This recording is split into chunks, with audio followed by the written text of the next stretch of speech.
berbeda dengan kisah zaman dulu, misalkan menikahkan dipaksa sama orang tua Siti Nurbaya.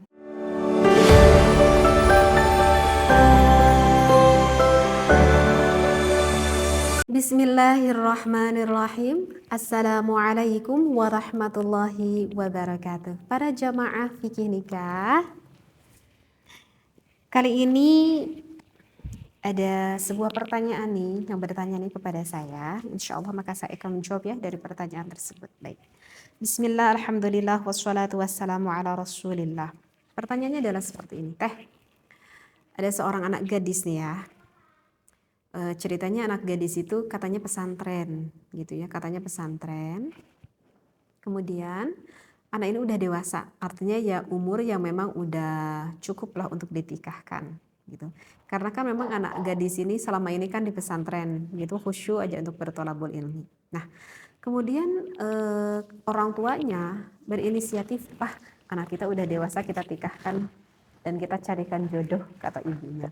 Lantas ibunya itu mencarikan jodoh untuk anak gadisnya itu.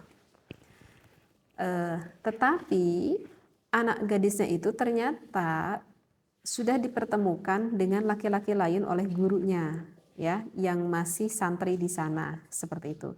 Dan setelah dipertemukan oleh gurunya, anak santri tersebut ternyata ada hati dengan laki-laki yang dipertemukan oleh gurunya tersebut. Artinya ya laki-lakinya menyukai terhadap anak gadis tersebut dan anak gadis tersebut juga menyukai. Artinya saling cinta lah gitu ya, saling jatuh cinta. Nah, ternyata ibu dan bapaknya juga sama, ingin mempertemukan ataupun ingin menjodohkan.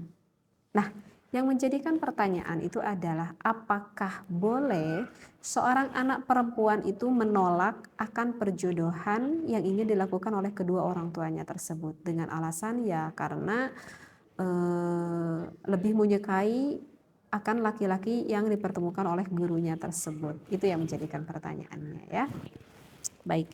Maka ketika saya cari-cari, saya ketemukan ada di dalam kitab Al-Wasit. Di sini ada pada juz ketiga pada Shahifah 133. Itu sih sebetulnya bisa banyak sekali ya kita ketemui di kitab-kitab fikih yang lainnya. Misalkan di dalam kitab Is'adur Rafiq juga pernah saya baca pembahasan ini ya. Ataupun di dalam kitab Adab Syar'iyah juga ada. Saya membaca dari satu referensi saja ya yang ada di dalam kitab Al-Wasit. Di sini dikatakan amal abu, adapun seorang bapak, wal jaddu abul abi ataupun bapak dari bapaknya, berarti kakek ya. Tapi yang dimaksudkan bapak kakek di sini itu harus bapak kandung ya, ataupun kakek kandung, tegas artinya bukan bapak tiri lah, seperti itu. Falahuma manshabul ijbari, maka bapak dan juga kakek itu mempunyai hak. Mempunyai hak apa? Mempunyai hak ijbar. Artinya ijbar adalah memaksa terhadap anak gadisnya itu.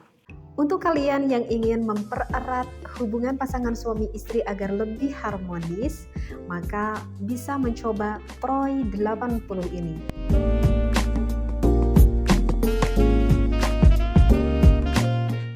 Troy 80 ini khasiatnya bisa semakin menambah durasi panjang dan juga stamina lebih kuat. Selain dengan rasa yang begitu enak karena dengan rasa cappuccino, kopi ini juga aman sekali kita konsumsi karena menggunakan bahan-bahan yang berkualitas.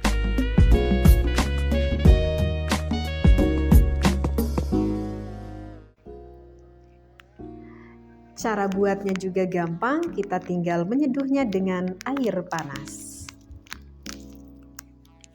Kalian bisa mengkonsumsinya antara 2-4 jam sebelum melakukan berhubungan dengan pasangan ya. Maksimal penggunaan 1 kali sehari untuk mempertahankan fungsi yang prima.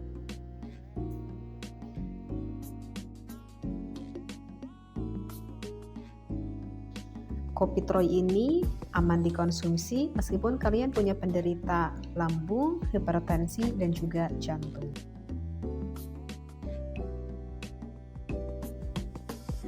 Kopi ini bisa diminum panas ataupun dingin. Wanita juga bisa loh meminumnya.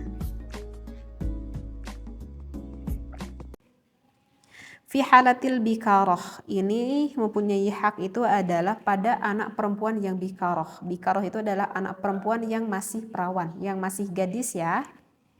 Walau ba'dal bulughi, meskipun anak tersebut itu udah dewasa, udah baligh. Wa fil banini fis sighara dunal kibari. Nah, berbeda dengan anak laki-laki.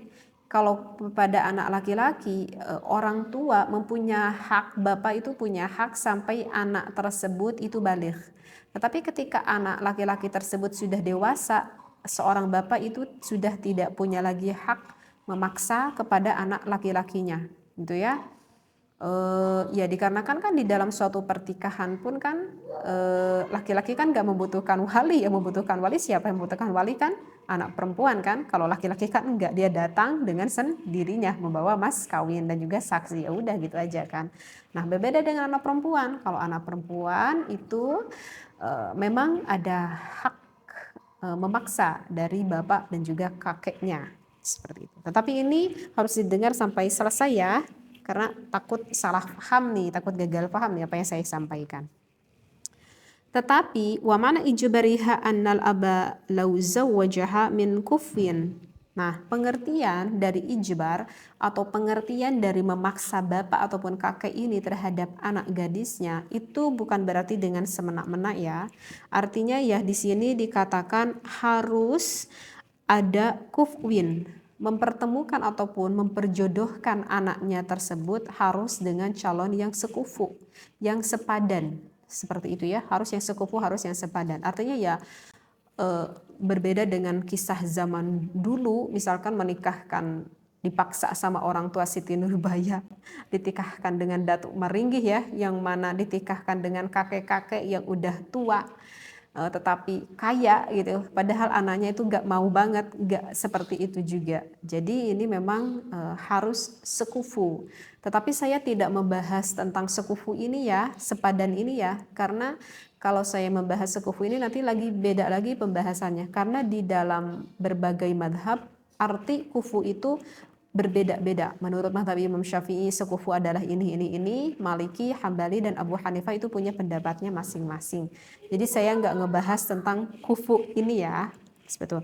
Kenapa sih bagi orang tuanya itu harus mempertemukan jodohnya itu harus yang sekufu? Itu dikarenakan agar wahya sakhitatun nafada walau tamasat at-tazwija minal waliyyi. Oke, saya nggak baca semuanya ya referensinya. Yang penting gini, karena kenapa harus ditemukan dengan yang sekufu? Karena agar anaknya itu tidak merasa terpaksa.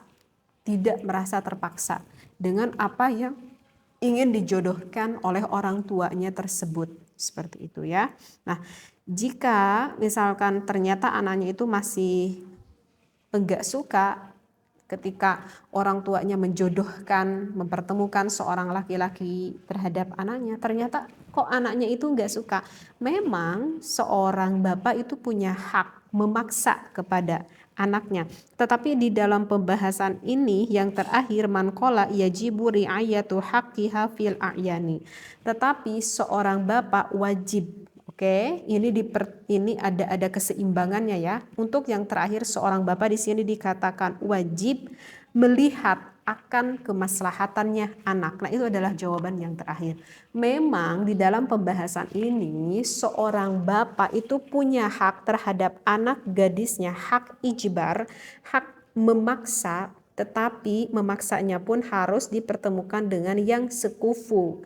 Tetapi jika ternyata anaknya itu tidak mau, menolak seperti itu, maka itu harus dipertimbangkan kembali, difikir masak-masak kembali bagi bapaknya ya.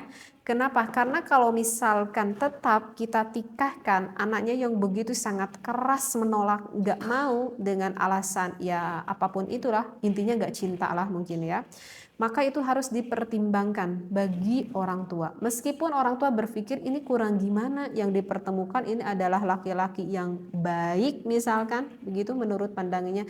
Tapi kan kalau urusan hati kita nggak memandang seperti itu. Kita kan nggak tahu kalau urusan hati itu rahasia hati ya kan. Nah, jadi lebih baik Bapak itu berpikir, bermusyawarah kembali apakah jika dipaksakan nanti pertikahan anak kita itu akan mendapatkan kemaslahatan atau tidak.